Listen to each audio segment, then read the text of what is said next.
Good evening everyone. सभी लोग को आवाज आ रहा है मेरा? I am audible to everyone?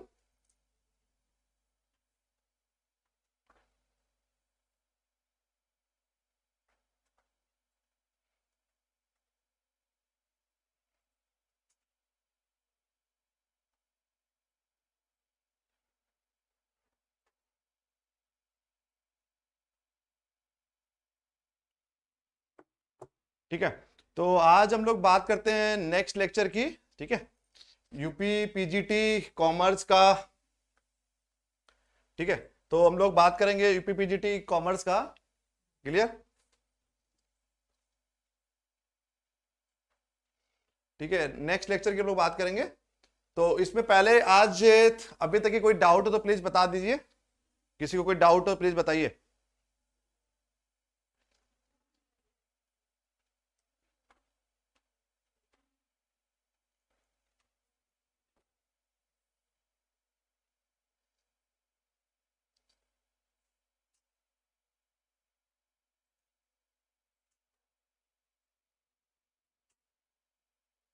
बस अभी 2 मिनट में हम लोग स्टार्ट कर रहे हैं, 1 मिनट बस।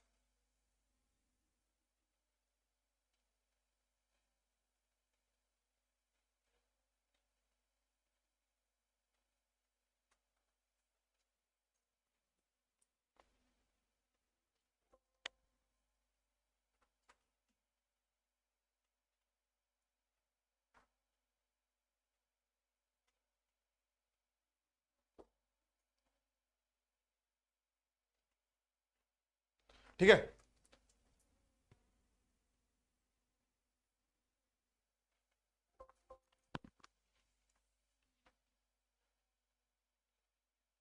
Once again good evening everyone. आज हम लोग बात कर रहे हैं यूपी पीजीटी कॉमर्स का नेक्स्ट लेक्चर, लेक्चर नंबर 4 की आज हम लोग बात करेंगे।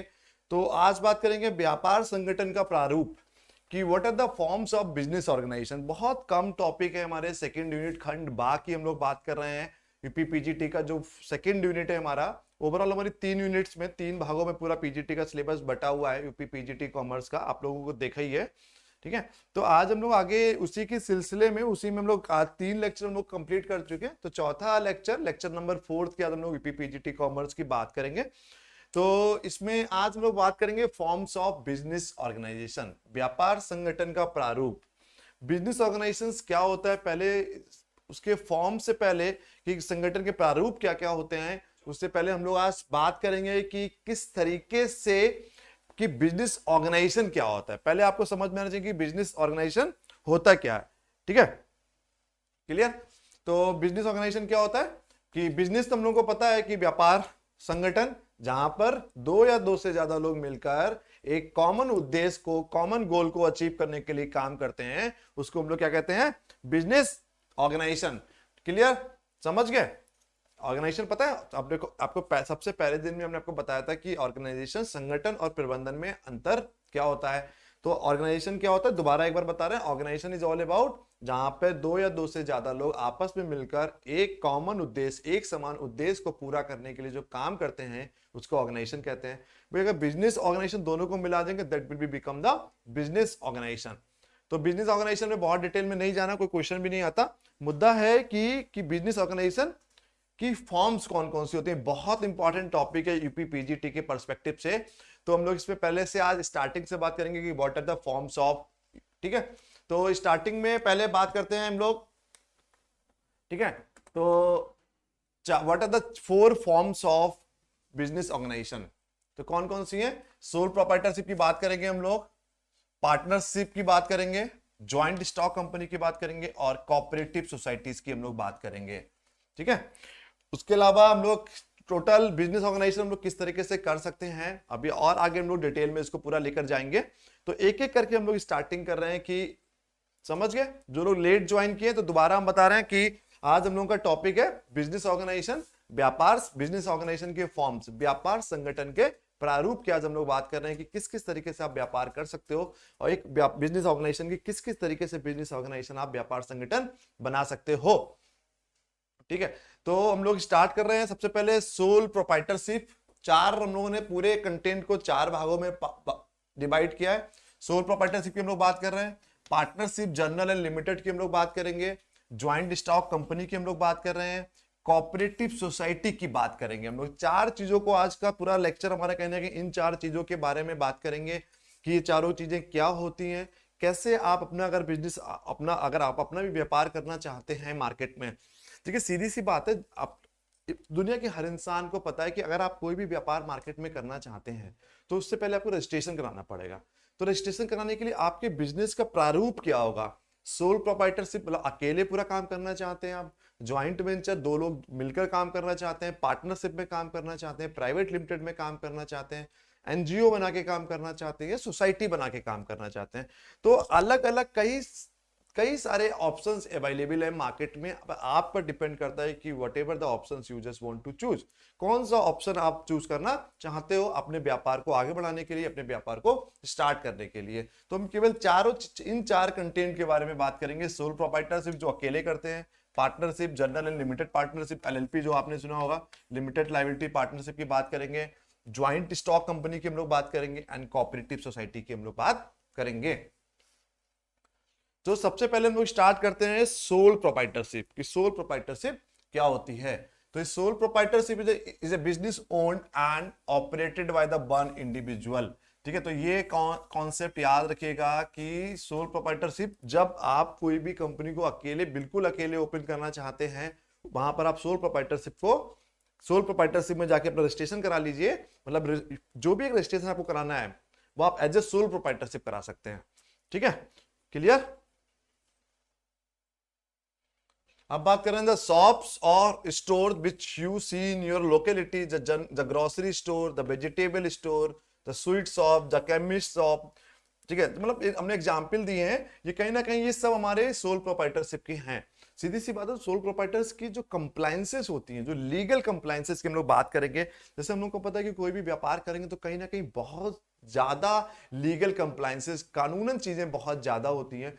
लेकिन सोल प्रोप्राइटरशिप में बात करेंगे, अगर आप अपने व्यापार को सोल प्रोप्राइटरशिप में रजिस्ट्रेशन करा रहे हैं तो आपकी लीगल कंप्लायंसेस बहुत कम होती हैं। ठीक है, इसीलिए हम लोग सोल प्रोप्राइटरशिप की बात करते हैं। अब बात करते हैं कि सोल प्रोप्राइटरशिप के एडवांटेज क्या होते हैं। यस मनप्रीत, सिंगल ओनर होता है। सो इसमें एडवांटेज क्वेश्चन यही से आएगा कि सोल प्रोप्राइटरशिप के एडवांटेज क्या है या डिसएडवांटेज क्या है, फायदा क्या है और नुकसान क्या है। तो पहले हम लोग फायदा की बात करेंगे। Easy to start, no registration, बहुत ज्यादा रजिस्ट्रेशन की बात नहीं करनी पड़ती है आपको, केवल एक सिंपल रजिस्ट्रेशन करा लीजिए आप। नो प्रॉफिट शेयरिंग, ठीक है, ये ठीक से आया नहीं है, प्रॉफिट शेयरिंग नहीं, आप अकेले व्यापार करेंगे तो आपको किसी के साथ प्रॉफिट शेयरिंग नहीं करना पड़ेगा।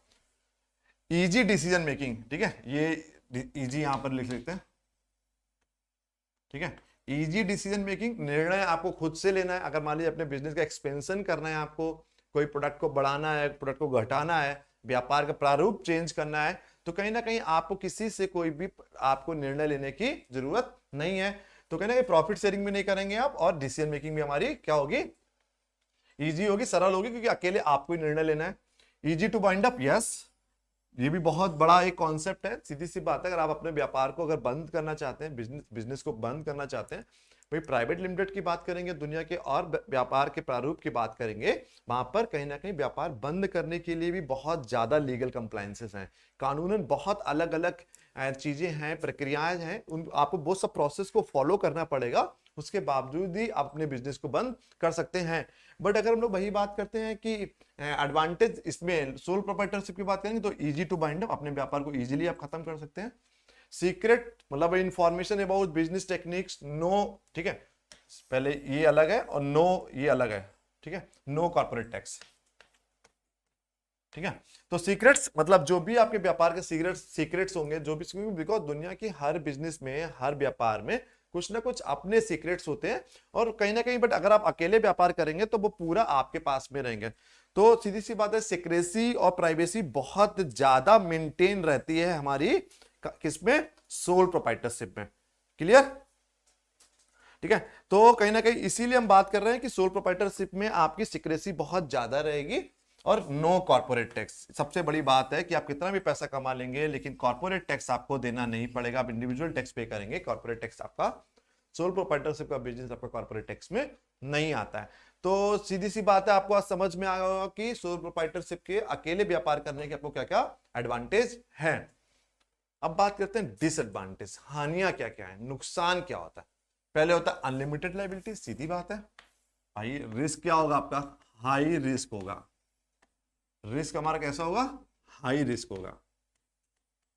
सीधी सी बात है भाई, प्रॉफिट अगर पूरा कमाएंगे तो रिस्क भी तो आपको पूरा बेयर करना पड़ेगा ना। तो अनलिमिटेड लायबिलिटी, आपकी जितनी भी दायित्व हैं, जितनी भी जिम्मेदारी हैं आपकी, पूरी आपकी कैसी होंगी, अनलिमिटेड होंगी। ठीक है, तो अनलिमिटेड लायबिलिटीज की हम लोग बात करेंगे। Employees benefit, that is called medical insurance premium not deductible, सीधी सी बात है, ये कुछ नहीं होता उसमें। Raising the fund, fund raise करना बहुत मुश्किल होता है। अगर आप मान लीजिए कि फंड आप चाहते हैं कि अगर कोई फंड आपकी कंपनी में कोई इन्वेस्टमेंट करे, कोई फंडिंग करे, तो फंड रेज करना, मार्केट से पैसा उठाना बहुत कठिन होता है in terms of sole proprietorship. ठीक है, समझ गए। लिमिटेड लाइफ लॉस, ठीक है, ठीक है, limited life losses in absence, clear, सीधी सी बात है। आप नहीं होंगे तो व्यापार नहीं चलेगा। तो कई सारे नुकसान हैं, डिसएडवांटेज हैं सोल प्रोप्राइटरशिप के। एडवांटेज दुनिया की हर चीज के कुछ प्रॉस होते हैं, कुछ कॉन्स होते हैं, पॉजिटिव पॉइंट्स भी होते हैं, कुछ नेगेटिव पॉइंट्स भी होते हैं। बट आपको दोनों चीजें बता रहे हैं कि अनलिमिटेड लायबिलिटीज की बात करिए, employ benefit that is called medical insurance premiums not deductible, taxes में नहीं उसको इंक्लूड करेंगे। फंड रेज करना मुश्किल होता है, लाइफ बहुत लिमिटेड होती है सोल प्रोप्राइटरशिप बिजनेस की, बहुत लॉन्ग रन तक की नहीं चला सकते हैं। लॉसेस इन एब्सेंस, अगर आप मान लीजिए दुकान पर नहीं बैठे हुए हैं, कोई भी व्यापार कर रहे हैं, आप किसी के सहारे नहीं छोड़ सकते, बिकॉज सीधी सी बात है, आपके if you are in the market, if you are in the shop, आप अपना व्यापार अगर अकेले करेंगे तो दूसरे, अगर आपकी एब्सेंस में कहीं ना कहीं लॉसेस होने के बहुत ज्यादा चांसेस रहते हैं। अब बात करते हैं सुटेबिलिटी ऑफ सोल प्रोप्राइटरशिप। ये इसको हमने शॉर्ट में एसपी लिख के रखा हुआ है, तो कंफ्यूज नहीं होना है आपने।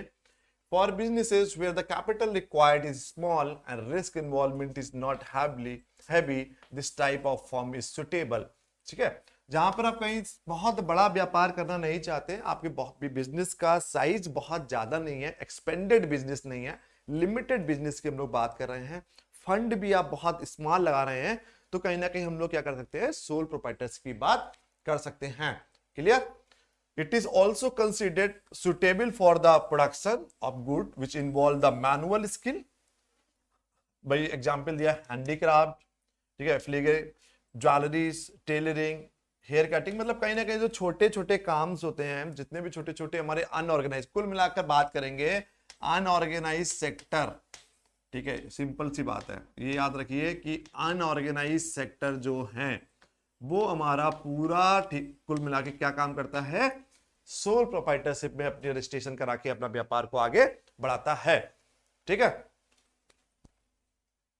अब नेक्स्ट हम लोग बात कर रहे हैं पार्टनरशिप की। पार्टनरशिप क्या होता है, समझौता क्या होता है। तो partnership is a legal relationship formed by the agreement between the two or more individual to carry on a business as a co-owners। लोग बात आजकल बात करते हैं co-founder। ठीक है, तो कहीं ना कहीं they have started some certain partnership businesses। so partnership business भी हम लोग कई तरीके से कर सकते हैं, आगे आपको आगे बताया जाएगा। ठीक है, तो पार्टनरशिप बिजनेस की हम लोग बात करेंगे कि as a partnership is a legal relationship formed by the agreement, मतलब एक लीगल कानूनन समझौता, दो या दो से ज्यादा लोग आपस में मिलकर एक कानूनन समझौता करते हैं अपने व्यापार को बढ़ाने के लिए, उसको हम लोग क्या कहते हैं, पार्टनरशिप कहते हैं। तो each member of such a group is a individual known as a partner. ठीक है, उसको क्या बोलेंगे, and collectively the members are known as a partnership firm. ठीक है, उसको पार्टनरशिप फर्म बोलेंगे। These firm are governed by the Indian partnership act 1932। ठीक है, तो जितने भी एक 1932 का एक्ट, इंडियन पार्टनरशिप एक्ट के अंतर्गत ये सब पार्टनरशिप को हम लोग मैनेज करते हैं। ठीक है, और सभी जो भी पार्टनर के मेंबर होंगे, जो भी फर्म के मेंबर होंगे, उनको पार्टनर्स बोलेंगे, और ऐसी फर्म्स को हम लोग पार्टनरशिप फर्म बोलते हैं। ठीक है, क्लियर। कोई डाउट इसमें, जहां पर भी कोई डाउट हो तो प्लीज पूछ लीजिएगा, कमेंट कर दीजिएगा आप लोग। ठीक है, अब आगे हम लोग बात करते हैं कि कैरेक्टरिस्टिक्स ऑफ पीएफ, मतलब भाई पार्टनरशिप फॉर्म की बात कर रहे हैं, क्या लक्षण क्या होते हैं क्या। तो number of partners maximum limit is 10 in case of banking businesses and twenty in case of all other type of, ये आपको नहीं दिख रहा होगा, यहाँ पे ऑफ लिखा हुआ है, ये भी ऑफ लिखा हुआ है, ठीक है। तो number of partners while talking about the banking business, अगर बैंकिंग व्यापार की हम लोग बात करेंगे तो 10 मेंबर मैक्सिमम हो सकते हैं, और बचे हुए जितने सारे व्यापार है उसमें आप 20 लोग मिलकर भी एक व्यापार को कर सकते हैं। तो पहला हो गया on the basis number of partner. दूसरा हो गया contractual relationship, the agreement in writing is known as a partnership deed, ठीक है। एक जो समझौता होता है, एक समझौता हम लोगों को पता है कॉन्ट्रेक्चुअल रिलेशनशिप एक सर्टेन पीरियड ऑफ टाइम के लिए होती है, कि पहले 1 साल के लिए किया, फिर उसको एक्सटेंड करके 3 साल करा, 5 साल किया, 8 साल किया, 10 साल किया या 12 साल किया, ठीक है। तो सीधी सी बात है, एक कॉन्ट्रेक्चुअल एक समझौता होता है एक, ठीक है, ठीक है, समझौता, ठीक है। तो कॉन्ट्रेक्चुअल रिलेशनशिप समझौता, दिस एग्रीमेंट इन राइटिंग, लिखित समझौता होता है, उसको हम लोग क्या बोलते हैं, पार्टनरशिप डीड, इसको हम लोग पार्टनरशिप डीड कहते हैं। नेक्स्ट हो गया कॉम्पिटेंसी ऑफ पार्टनर, मतलब पहला पॉइंट ये हो गया, सेकंड पॉइंट ये हो गया, थर्ड पॉइंट कहते हैं competency of partner. Minors and insolvent person are not eligible, मतलब जो एक 18 साल से नीचे का है, माइनर लोग की बात करेंगे, या जो इंसॉल्वेंट हैं, वो कहीं ना कहीं पार्टनर नहीं बन सकते हैं। मतलब बात करते हैं कॉम्पिटेंसी ऑफ पार्टनर का मतलब है कौन पार्टनर की योग्यता रखता है, पार्टनर कौन बन सकता है। तो जो 18 साल से नीचे के लोग होंगे या जो इंसॉल्वेंट हैं, उन लोगों को हम लोग क्या करेंगे, पार्टनर नहीं बन सकते हैं as per the partnership act 1932। उसके अलावा हम लोग बात करेंगे, आगे बढ़ते हैं उसी के सिलसिले में, कि और कौन कौन से लक्षण और कौन से गुण होते हैं हमारे पार्टनरशिप में। Sharing of profit and loss, profit and loss sharing की बात करते हैं कि in absence of an agreement they share it equally. सीधी सी बात है, अगर आप पहले से कोई समझौता करके नहीं रख रहे हैं, जब भी कोई पार्टनरशिप फर्म खोलते हैं, अगर मान लीजिए आपने डीड नहीं बनाया, पार्टनरशिप डीड बनाया, उसमें कहीं 50-50 नहीं लिखा, अगर नहीं लिखा तो उससे मतलब 50-50 है। कुछ बार होता है कि on the basis of the capital investment, मान लीजिए 10 लाख रुपए लगा, एक पार्टनर ने 6 लाख लगाया, दूसरे पार्टनर ने 4 लाख लगाया, तो आगे जो पार्टनरशिप जो डीड बनाते हैं, उसमें हम लोग समझौता में भी यही लिख लेते हैं कि हम लोग आगे प्रॉफिट शेयरिंग भी हमारी क्या होगी, 60% और 40% होगा, ठीक है। तो ये है कि अगर मान लीजिए कि ये याद रखिएगा कि क्वेश्चन ये आया हुआ है पेपर में, इसलिए आपको बता रहे हैं कि in absence of the agreement how much partner shares. तो इसको आप समझ लीजिए, अगर पार्टनरशिप डीड में आपने अग्रीमेंट समझौते में अपना प्रॉफिट रेशियो की बात नहीं किया है, माना यही जाता है 50-50% होगा। अगर 2 लोग हैं, 3 लोग हैं तो बराबर बराबर बटेगा, 4 लोग हैं तो 25%, 5 लोग हैं तो 20%, 6 लोग हैं उसी के रेशियो में बढ़ता रहेगा। फिर बात करते हैं नेक्स्ट, ट्रांसफर ऑफ इंटरेस्ट, रुचि की बात करते हैं। No partner can sell or transfer is interest in the form to anyone without the consent of other partner. सीधी सी बात है, मान लीजिए आपको लग रहा है कि आप 4 लोग मिलकर कोई व्यापार कर रहे थे, आपको लगता है कि आप बहुत ज्यादा इंटरेस्ट नहीं ले रहे व्यापार में, आप सोच रहे हैं कि अपना पार्ट किसी दूसरे इंसान को बेच दें और चौथे, मतलब आप अपने आप निकल के किसी नेक्स्ट इंसान को उसमें एंट्री करा लें। ऐसा नहीं होता है, ट्रांसफर ऑफ इंटरेस्ट नहीं होगा जब तक कि सभी इंसान का, सभी पार्टनर का कंसेंट नहीं होगा, सबके सब एक बार अग्री होंगे एक बात पर, उसके बावजूद ही कहीं ना कहीं आप क्या कर सकते हैं, ट्रांसफर ऑफ इंटरेस्ट कर सकते हैं, ठीक है। तो कहीं ना कहीं हमको कंसेंट रिक्वायरमेंट है, एवरी जितना भी पार्टनर है उन सभी का हमको कंसेंट की जरूरत पड़ेगी, उसके बाद ही हम कहीं ना कहीं क्या कर सकते हैं, अपना इंटरेस्ट एक इंसान से दूसरे इंसान को ट्रांसफर कर सकते हैं। वॉलेंट्री रजिस्ट्रेशन, ठीक है, वॉलेंट्री बहुत इंपॉर्टेंट पॉइंट है। वॉलेंट्री रजिस्ट्रेशन का मतलब है registration of partnership is not compulsory but since registration entitle, ठीक है, entitled the firms to several benefit it is considered desirable। Compulsory नहीं है पार्टनरशिप फर्म का रजिस्ट्रेशन कराना, आप नॉर्मली अग्रीमेंट करा लीजिए, पार्टनरशिप डीड करा लीजिए, कचहरी में जाके नोटरी से उसको आप रजिस्टर्ड कर दो, ठीक है। मनप्रीत, हम ये बता रहे थे कि अगर मान लीजिए स्टार्टिंग में आपने पार्टनरशिप डीड में नहीं फिक्स किया कि कितना कितना प्रॉफिट लेना है, तो ऑटोमेटिकली माना यही जाता है कि दोनों का प्रॉफिट 50-50% रहेगा, लॉस भी 50-50% रहेगा। 60-40% वाला हम एग्जाम्पल दे रहे थे, अगर क्योंकि कभी क्या होता है कि हम लोग on the basis of the investment, किसी ने 6 लाख रुपए लगाया, किसी ने 4 लाख रुपए लगाया, 10 लाख रुपए का लगा के मिलकर बिजनेस कर लिया, तो कहीं ना कहीं वो लोग एग्रीमेंट में भी साइन कर लेते हैं कि 60% प्रॉफिट हमारा रहेगा, 40% प्रॉफिट आपका रहेगा, ठीक है, क्लियर। आगे हम लोग बात करते हैं वॉलंटरी रजिस्ट्रेशन की। हमने बताया कि रजिस्ट्रेशन कंपलसरी नहीं है आपको, आप क्या कर सकते हो, आप सीधी सीधी सी बात, आप एक नॉर्मली पार्टनरशिप डीड बनाकर नोटरी का उसमें अग्रीमेंट करके भी आप अपना पार्टनरशिप का व्यापार स्टार्ट कर सकते हैं। डिजायरेबल है, असेंशियल नहीं है, ठीक है। ये कार्ड दे रहे हैं हम, इसको समझ लीजिए कि डिजायरेबल की बात कर रहे हैं, असेंशियल की बात नहीं कर रहा है। अब बात करते हैं एडवांटेज, फायदा क्या है, what are the advantage of partnership firm. Relatively easy to start, सीधी सी बात है, 2 लोग 4 लोग 5 लोग मिलेंगे तो सीधा इजीली हम लोग व्यापार स्टार्ट कर सकते हैं। कुछ आइडिया आपके पास होगा, कुछ आइडिया हमारे पास है, दोनों लोगों ने मिलकर कुछ सर्टेन इन्वेस्टमेंट करके अपना बिजनेस को स्टार्ट कर लिया। The ability to raise the fund, fund बहुत इजीली रेज कर लेते हैं भाई, 2 3 4 लोग मिलेंगे, थोड़ा थोड़ा भी पैसा लगाएंगे तो एक हैंडसम अमाउंट बन जाएगा। नेक्स्ट हम लोग बात करते हैं मोर स्किल्ड पर्सन। सीधी सी बात है कि मान लीजिए कि 3 4 लोग मिलकर बिजनेस कर रहे हैं, आप टेक्निकल हैं, कोई मार्केटिंग का बंदा है, कोई फाइनेंस का बंदा है, कोई लीगल का बंदा है, तो 4 लोग सपोज दैट अगर 4 लोग मिलकर कोई व्यापार स्टार्ट कर रहे हैं, if they are having the different expertise, उन चारों की कोई अलग अलग एक्सपर्टीज है, तो सीधी सी बात है कहीं ना कहीं मोर स्किल्ड पर्सन इन्वॉल्व हो जाते हैं, तो आप कहीं ना कहीं सीधी सी बात, उससे फायदा क्या होता है, आपकी प्रोडक्टिविटी बढ़ जाता है, ठीक है। लॉस शेयरिंग, सीधी सी बात है, जिस रेशियो में प्रॉफिट होगा उस रेशियो में आपका लॉस शेयरिंग की बात करेंगे।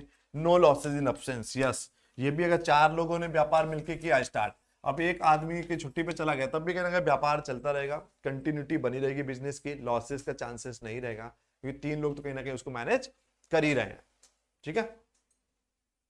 अब बात करते हैं disadvantage, unlimited liability partner profit, ठीक है, sharing the conflict, clear, limited life, partnership date की सर्टेन टाइम पीरियड होता है, ट्रांसफरेबिलिटी इज वेरी डिफिकल्ट, हमने आपको बताया था स्टार्टिंग में कि transfer of interest is very difficult, क्योंकि जब तक कि 4 के चारों इंसान, अगर 4 लोग एक पार्टनरशिप फर्म में काम करेंगे, 4 के चारों लोगों का कंसेंट नहीं होगा, आप अपने इंटरेस्ट को, अपने पार्ट को दूसरे के को ट्रांसफर नहीं कर सकते, आप बेच भी नहीं सकते हैं, तो ट्रांसफरेबिलिटी इज वेरी डिफिकल्ट।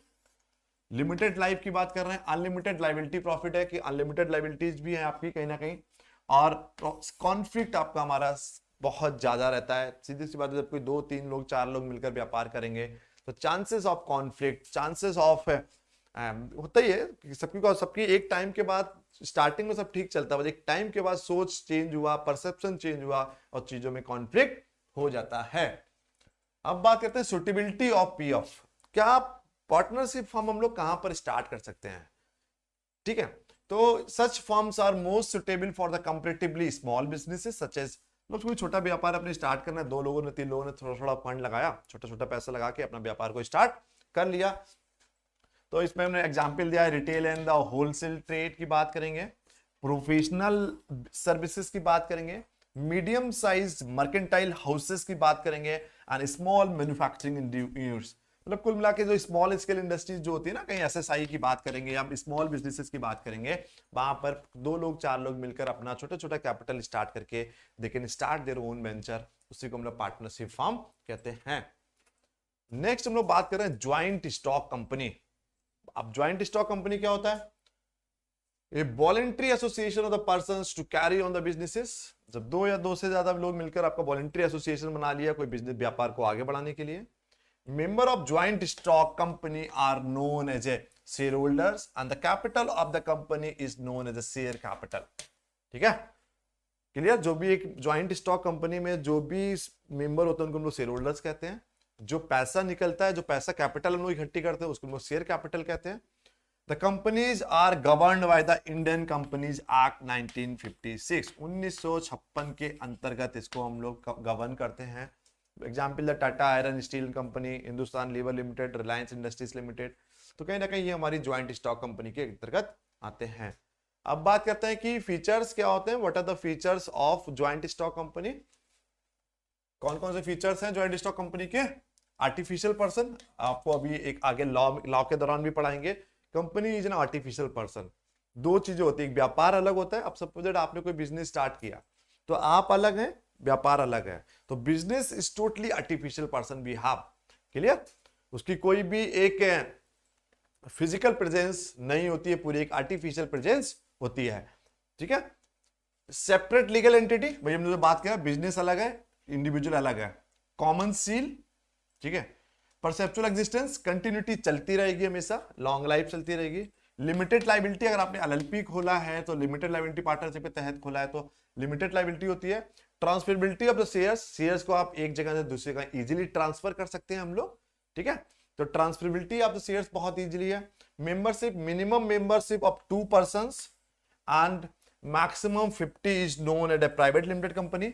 अगर प्राइवेट लिमिटेड कंपनी की बात, जो आपने देखा होगा पीवीटी एलटीडी लिमिटेड लिखा होता है, आजकल बहुत पॉपुलर हो गया है, ठीक है।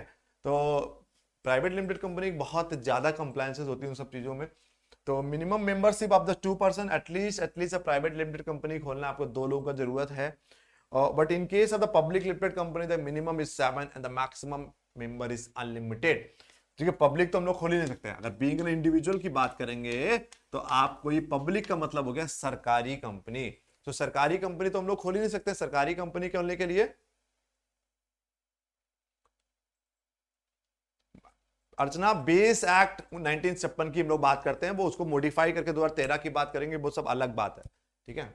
बेस एक्ट 1956 ही है, ठीक है। तो but in case of the public limited company के मिनिमम 7 लोग चाहिए, वो सरकारी की बात हो गई। और मिनिमम अगर सरकार गवर्नमेंट कोई कंपनी खोलना चाहती है, पब्लिक लिमिटेड कंपनी खोलते हैं, जैसे एचपीसीएल की बात करिए, इंडियन ऑयल की बात करिए, वो क्या होता है, पब्लिक लिमिटेड कंपनी है, उसमें मिनिमम 7 लोग होंगे, मैक्सिमम नंबर की कोई भी लिमिट्स नहीं होती है, ठीक है।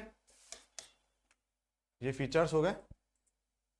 Advantage of joint stock company के, व्हाट ज्वाइंट स्टॉक कंपनी के एडवांटेज हमारे क्या होते हैं भाई? Limited liability, continuity of existence, व्यापार चलता रहेगा, इंसान रहे ना रहे, बट लॉन्ग लाइफ, बिजनेस की लाइफ मतलब उतने की हमेशा है।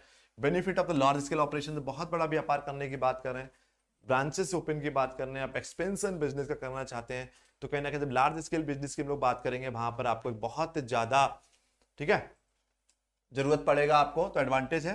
Professional management, you require some certain professional management, आपको जो मैनेजमेंट प्रबंधन करना पड़ेगा आपको ज्वाइंट स्टॉक कंपनी का बहुत प्रोफेशनली करना पड़ेगा। सोशल बेनिफिट्स भी बहुत सारे आपको ज्वाइंट स्टॉक कंपनी के अंतर्गत मिल सकते हैं। फिर हम लोग डिसएडवांटेज की बात करेंगे। What are the disadvantage of joint stock company? Formation is not easy, बहुत कॉम्प्लेक्स चीजें हैं, एमओएस बनवाइए, मेमोरेंडम ऑफ एसोसिएशन की बात करना है आपको, आर्टिकल ऑफ एसोसिएशन की बात करना है, उसके अलावा डिन नंबर लेना होगा आपको, टिन नंबर लेना पड़ता है, डीएससी लेना पड़ेगा, तो बहुत ज्यादा फॉर्मेशंस होते हैं आपको ज्वाइंट स्टॉक कंपनीज के। प्राइवेट लिमिटेड कंपनी की बात करिए, पब्लिक लिमिटेड कंपनीज की बात करिए, तो भी have some certain more compliances, कानूनन बहुत सारे पेपर्स को पूरा करना पड़ता है। कंट्रोल बाय ग्रुप, एक सर्टेन ग्रुप कंट्रोल करता है इन सब चीजों को। एक्सेसिव गवर्नमेंट कंट्रोल, देखिए इसमें आप मान लीजिए आज के टाइम में बात करें, अगर आपको पैन नंबर ले लिया आपने, जीएसटी नंबर ले लिया, डिन मिल गया, डीएससी मिल गया, ठीक है, टैन हो गया, तो कहीं ना कहीं अगर इन सब चीजों का ऑन पेपर आप काम करेंगे तो सरकार का आपके व्यापार पे कंट्रोल बहुत बढ़ जाएगा। और गवर्नमेंट को हर छोटी मोटी एक्टिविटी, जो भी छोटा बड़ा कोई एक्सपेंशन कर रहे हैं व्यापार का, कोई भी एक्टिविटी करेंगे, उस पर क्या होगा, ओवरऑल उनका इंटरवेंशन बहुत ज्यादा पड़ जाएगा। तो गवर्नमेंट एक्सेसिव कंट्रोल होता है इन सब चीज प्राइवेट लिमिटेड कंपनीज में। यहाँ हम लोग अभी जीएससी की बात कर रहे हैं, उसी में आपकी प्राइवेट लिमिटेड, पीवीटी और पब्लिक लिमिटेड कंपनी दोनों हमारी आती हैं, ठीक है। फिर delay in a public policy decision, yes सीधी सी बात है, जहां पर कोई ना कोई लीगल कंप्लायंसेस बहुत है तो इजीली हम लोग डिसीजन भी ले नहीं सकते हैं, तो पब्लिक कंप्लायंसेस हमको पूरी करनी पड़ती है, इसीलिए कहीं ना कहीं पॉलिसी डिसीजन जो भी आपको लेना पड़ता है तो उसमें बहुत ज्यादा डिले हो जाता है। तो there are these four are the disadvantage. Formation is not easy. Control by group हमने आपको बता दिया क्यों नहीं इजी है। सर्टेन कंट्रोल, इसको सर्टेन ग्रुप लोग, कुछ लोग पर्टिकुलर ग्रुप एक इसको कंट्रोल करता है। सरकार की इंटरवेंशन बहुत ज्यादा होता है, सरकार का कंट्रोल बहुत होता है आपके व्यापार पे, वो क्यों होता है वो भी हमने आपको बता दिया। और delay in the policy decision, policy decision कुछ लेना है उसमें बहुत डिले हो जाता है। अब बात करते हैं सुटेबिलिटी आपकी क्या है, कहां पर आपका सुटेबिलिटीज क्या होती हैं आपकी ज्वाइंट स्टॉक कंपनी की। तो ये joint stock company suitable where the volume of the business is quite large, जब बहुत बड़ा व्यापार करना चाहते हैं, if you are looking for the branches in across the India, across the globe, तो एक बहुत बड़ा कोई व्यापार करना चाहते हैं तो कहीं ना कहीं आपको कोई प्राइवेट लिमिटेड और ज्वाइंट स्टॉक कंपनी की तरफ बढ़ना पड़ता है। The area of operation is wide spread, बहुत ज्यादा फैला हुआ होता है, इसका क्षेत्र बहुत ज्यादा होता है। Certain business like banking and insurance, कई भी आजकल तो बहुत बड़ी बड़ी कंपनी, भाई रिलायंस की बात करिए, टाटा का बात करिए, तो कहीं ना कहीं वो लोग प्राइवेट लिमिटेड में काम कर ही रहे हैं। ठीक है, तो ज्वाइंट स्टॉक कंपनी। फिर लास्ट हमारा हो गया कोऑपरेटिव सोसाइटी, ठीक है, सहकारी। Any 10 person can form A cooperative society functions under the cooperative societies act 1912 and the state cooperative societies act.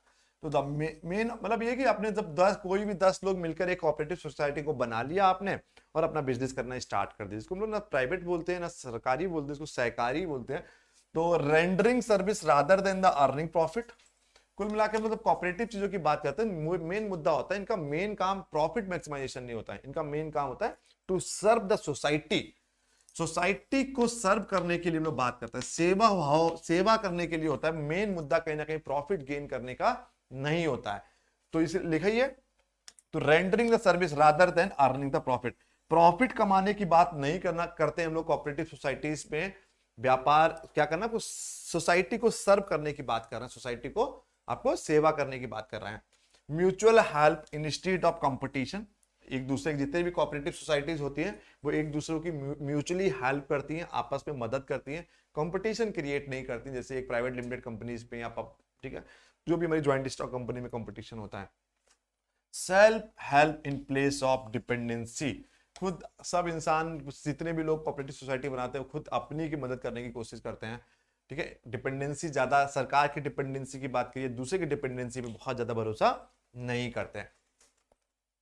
Classification of the cooperative society on the basis of the objective, various type of the cooperatives are form. Consumer cooperative, producers cooperative, marketing cooperative, housing cooperative. चार चीजों की बात करते हैं। Consumer cooperative की बात करेंगे, ठीक है, प्रोड्यूसर कोऑपरेटिव्स की हम लोग बात करेंगे, मार्केटिंग कॉर्पोरेशंस की कोऑपरेटिव्स की बात करेंगे और हाउसिंग कोऑपरेटिव्स की हम लोग बात करेंगे, ठीक है भाई। अब आगे भाई करेक्ट उनको चारों को डिटेल में नहीं जाना है। कंज्यूमर कोऑपरेटिव क्या, तो नाम आप नाम से समझ में आ रहा है, कंज्यूमर कोऑपरेटिव हो गया, प्रोड्यूसर ने अपना कोऑपरेटिव सोसाइटी बना लिया जहां प्रोडक्ट को प्रोड्यूस कर रहे हैं हम लोग, या हम लोग मार्केटिंग कोऑपरेटिव की बात कर लिया यार, उस बहुत ज्यादा डिटेल में नहीं जाना, बस टाइप के बारे में पता करना, पीजीटी में बहुत डिटेल में नहीं आता है। Characteristics of the cooperative society, क्या लक्षण क्या है? वॉलंटरी एसोसिएशन, आपस में मिलकर आपको वॉलंटरी एसोसिएशन, तो 2 लोग मिनिमम 10 लोग आपस में मिलकर एक क्या करा, एक कोऑपरेटिव सोसाइटी बना ली और सोसाइटी को सर्व करना आपने स्टार्ट कर दिया। Members minimum 10, maximum is unlimited, याद रखिएगा, यही क्वेश्चन पूछे आते हैं सब, कितना मिनिमम होता है, 10 मिनिमम, मैक्सिमम अनलिमिटेड। मेन मुद्दा क्या होता है, उद्देश्य होता है सर्विस करना, सेवा करना। Profit earning is not a motto. Democratic setup, setup हमारा डेमोक्रेटिक होता है, डेमोक्रेटिक टाइप का, मतलब दुनिया जितना लोग भी कोऑपरेटिव सोसाइटी में काम कर रहे हैं, they are free to express yourself, मतलब अपने आप को एक मतलब प्रजातंत्र, मतलब डेमोक्रेटिक टाइप का, मतलब कहीं ना कहीं आप पूरा स्वतंत्रता दे रहे हैं हर मेंबर को, हर जो भी सदस्य है कोऑपरेटिव सोसाइटी का, कि अपनी बात को रख सकते हैं, अपने आइडियाज को रख सकते हैं। सोर्सेज ऑफ फाइनेंस की बात करते हैं, रिटर्न ऑन कैपिटल की बात करते हैं इसमें। तो कैरेक्टरिस्टिक्स हमारी कोऑपरेटिव सोसाइटी में सोर्सेज ऑफ फाइनेंस बहुत ज्यादा नहीं, क्योंकि कहीं ना कहीं आपको इजीली सोर्सेज ऑफ फाइनेंस मिल जाता है, कहीं ना कहीं क्योंकि आप एक फंडिंग के चांसेस बहुत ज्यादा रहते हैं, सरकारी फंडिंग्स बहुत इजीली मिल जाता है। रिटर्न ऑन कैपिटल की हम लोग बात इसमें बहुत ज्यादा नहीं करते हैं, क्योंकि मेन मुद्दा कहीं ना कहीं सर्विस मोटिव आपका होता है। सुटेबिलिटी, आप कोऑपरेटिव सोसाइटीज को, इसको समझ ले, कोऑपरेटिव सोसाइटी लिखा है शॉर्ट फॉर्म, ठीक है, तो इसकी सुटेबिलिटीज कहां पर, कहां पर हम लोग कोऑपरेटिव सोसाइटीज को ओपन कर सकते हैं। Generally it seems that cooperative society is suitable for small and medium size corporations. However the large size IFFCO की, जो इफको की बात करिए, जो फर्टिलाइजर्स कोऑपरेटिव है, कायरा कोऑपरेटिव हो गया, ऐसे बहुत बहुत सारी processing milk under the brand name Amul, ठीक है, आर द इलस्ट्रेशंस एक्सेप्शंस।